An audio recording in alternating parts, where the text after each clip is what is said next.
غیروں کی محبت میں مرو کس نے کہا ہے، غیروں کی محبت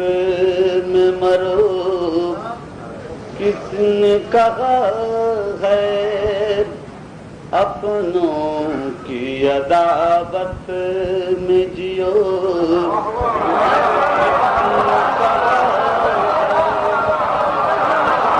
اپنوں کی عداوت میں جیو کس نے کہا ہے۔ یہ جو عید شجاع عید زہرا ہوتی ہے تو اس میں اس قسم کے کلام کے جو شائستہ بھی ہو اور اس میں اپنے جذبات کی تسکین بھی ہو جائے تو اس میں اس قسم کے کلام کی ضرورت پڑ جاتی ہے۔ کفار کا جب خوف ہے اور مار کا بھی ڈر، کفار کا جب خوف ہے اور مار کا بھی ڈر، ہمراہ پیغمبر کے رہو کس نے کہا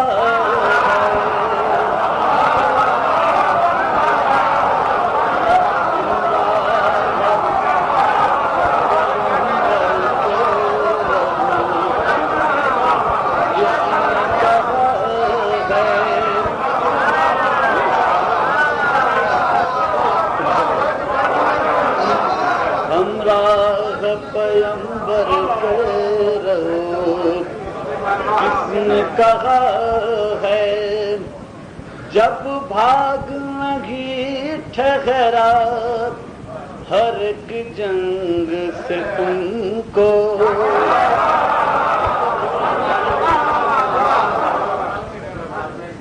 جب بھاگ نہیں ٹھہرا ہر ایک جنگ سے تم کو، ہتھیار بھی ہمراہ رکھو،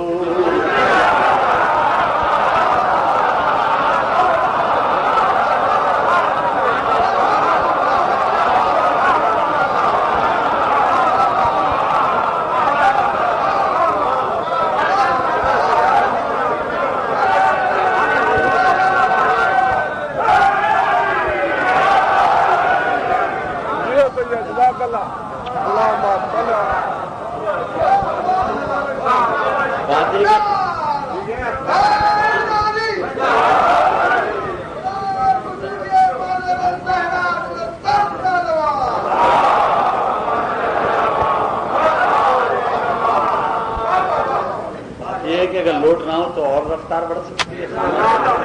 ویٹ رکھنے کیا فائدہ۔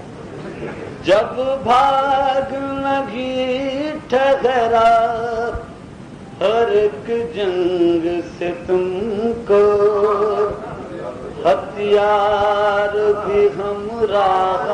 رکھو کس نے کہا ہے، مر جاتا میں یعنی کہ فلاں لولا علی،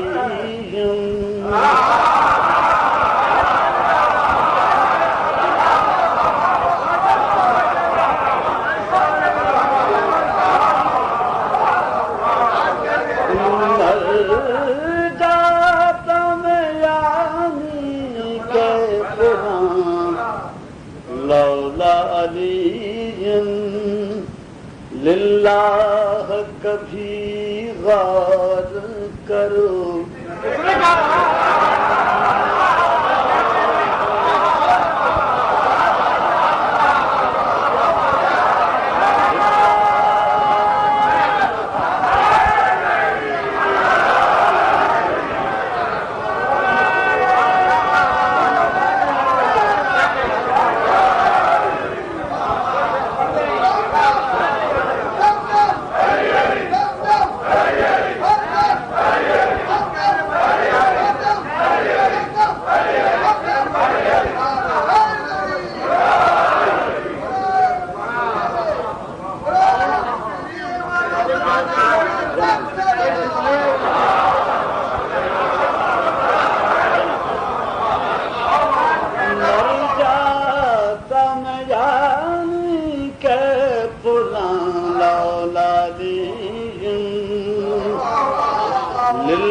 کہا کبھی غور کرو، کہا ہے سرکار نے چھوڑی ہیں گراں قدر جو چیزیں، ان دونوں سے تم بچ کے چلو،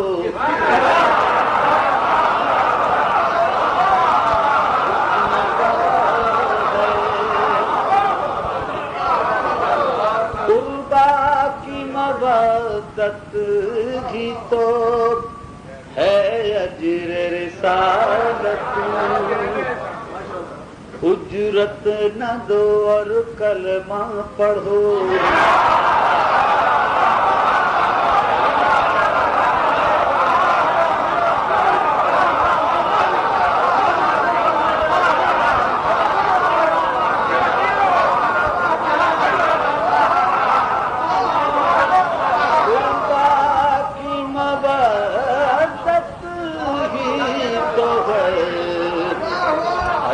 رسالت،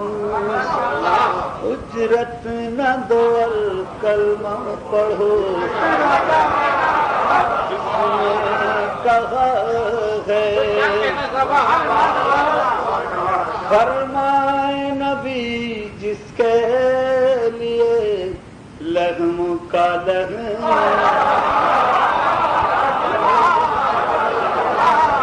فرمائے نبی جس کے لیے لحم کا لحمی، اس شخص پر تم وار کرو، اس نے کہا ہے پڑھتے رہو قرآن بھی اور نعت نبی بھی، اور آل کا تم نام نہ لو،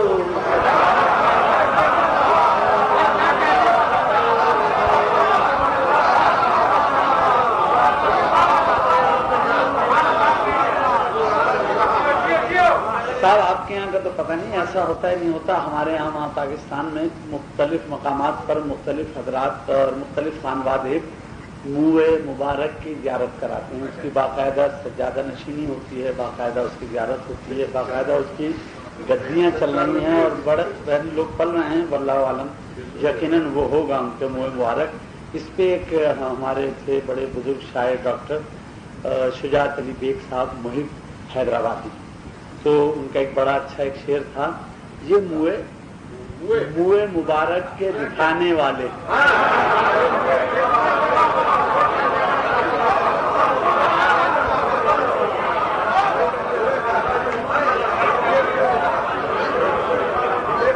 افسوس کہ آج ڈاکٹر احسان صاحب نہیں ہیں، مجھے بہت خوش ہو گئے،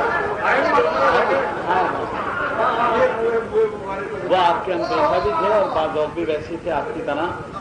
شجاعت علی بیگ محب حیدرآبادی صاحب بڑے مومن اور بڑے باکمال آدمی تھے۔ یہ منہ مبارک کے دکھانے والے آل کو چھوڑ دیا بال لیے پھرتے،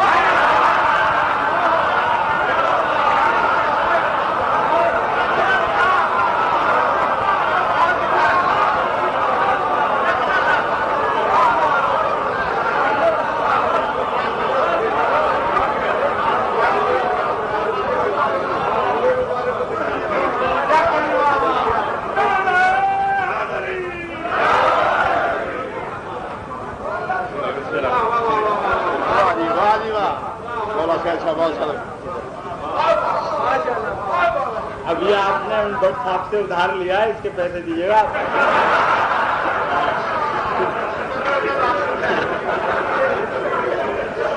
صاحب میں آپ سے عرض کر رہا تھا نا کہ بڑوں کی موت نے بڑا بنا دیا، کتنا بڑا شعر میں نے آپ کو سنایا، میں نے اس دن وہاں دبئی میں محمد شاہ صاحب کے یہاں بھی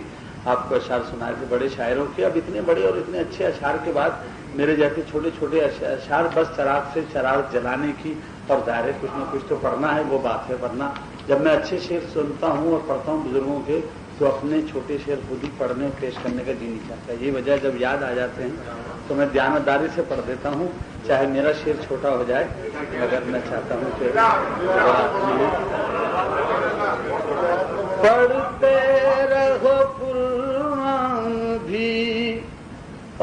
نعت نبی بھی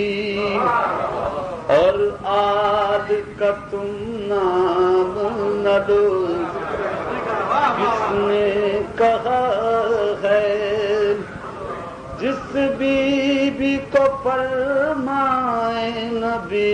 بضوت منی، اس بی کی تکذیب کرو، کس نے کہا ہے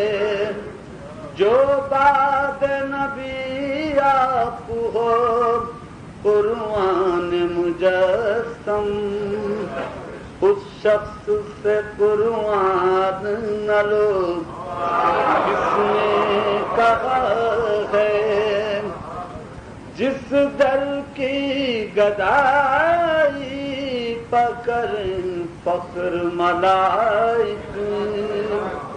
بے حرمتی اس در کی کرو، کس نے کہا ہے کہلاتے ہوئے کاتب وحی اور صحابی، تم نفس پیغمبر سے لڑو، کس نے کہا ہے سردار ہوں جو لوگ زمانہ نے جنا کے، ان دونوں سے تم بغض رکھو، کس نے کہا ہے محشر میں رکھو ان سے شفاعت کی امیدیں، پر ان کی اطاعت نہ کرو، کس نے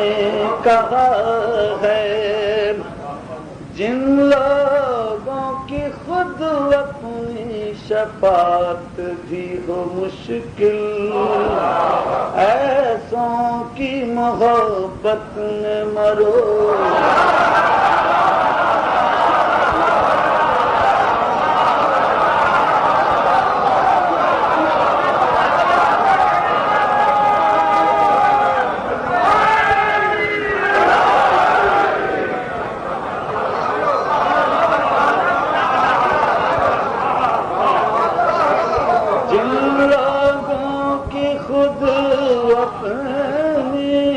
شفاعت بھی ہو مشکل، ایسوں کی محبت میں مرو، کس نے کہا ہے جس شخص کو اٹھوائے نبی بزم سے اپنی،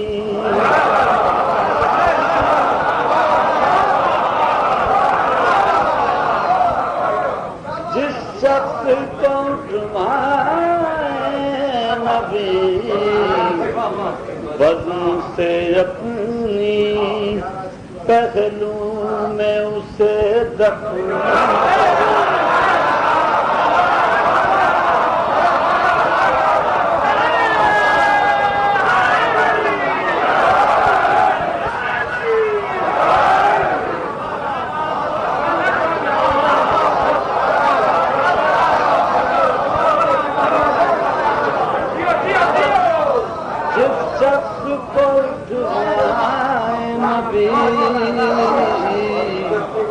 بدن سے اپنی،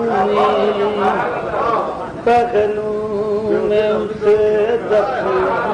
کرو، کس نے کہا ہے زہرا کا جو حق کھائیں کرو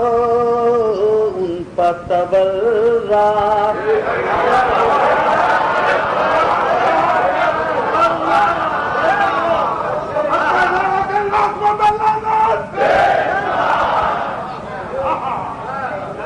سوچ لیں آپ، سمجھ لیں، ایک بار آپ نعرہ اور لگائیں تو دوسرا مصرع پڑھو،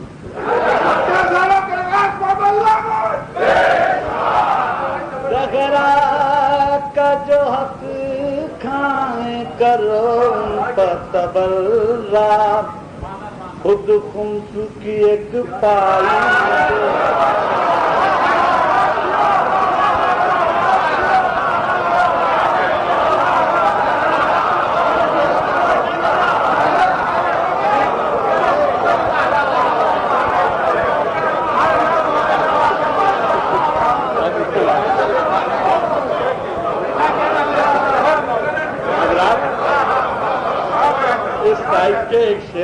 کل دو مومنوں میں ابو ظہبی میں جھگڑا ہوتے ہوتے رہ گیا ہے نا بھائی. وہ میرے دونوں بھائی یہاں موجود ہیں ماشاء اللہ. کا جو حق کھائیں کرو ان پر تبرا خود خمس کی ایک پائی نہ دو جس نے کہا ہے. اب بات یہ ہے کہ میرا مقصد کچھ نہیں ہے, مقصد تو شاعروں کا ہوتا ہے. میں تو ایسی بس آدمی ہوں تو جو نام ہے وہی تخلص کے طور پہ استعمال کر لیتا ہوں. تو بس میرا کوئی تخلص نہیں ہے, بس وہ جو نام ہے بس وہی تخلص ہے, وہی پہچان ہے جو کچھ بھی ہے. لیکن اس بحر میں یہ آپ کی محبت ہے, اس بحر میں باقاعدہ میرا نام نہیں آتا ہے. میں سبتے اور جعفر کو توڑتا ہوں نہیں, ایک دو جگہ یہ کیا ہے کچھ ترکیبی, لیکن یہاں پھر میں نے کیا کہا جائے جس بحر میں آتا ہی نہ ہو نام تخلص اس بحر میں تم شعر کہو.